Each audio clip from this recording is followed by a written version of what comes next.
My dad missed every important moment in my life until it was too late. Growing up, my dad wasn't a bad person.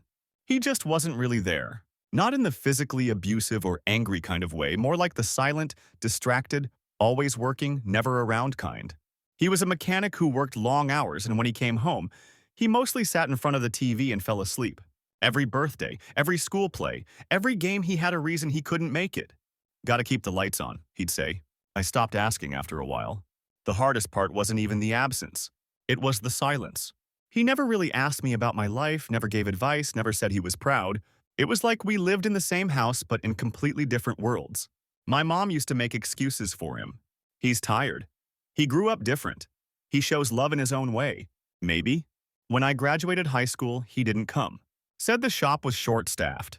I sat in the auditorium scanning the crowd, hoping maybe he'd surprise me. He didn't. When I got into college, I didn't even tell him right away. What was the point? He just nodded and asked if I'd be taking my car with me. Then, last year, he got sick. Really sick. Stage 4 cancer. Everything slowed down the tough guy act. The long hours. The distance. I flew home, sat in the hospital, held his hand while he slept.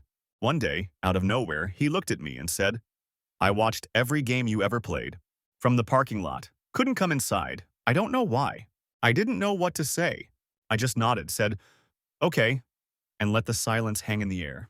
He died 2 weeks later. I think he wanted to connect. He just didn't know how. I wish I'd said more. I wish he had too. Did anyone else grow up with a parent who felt like a ghost?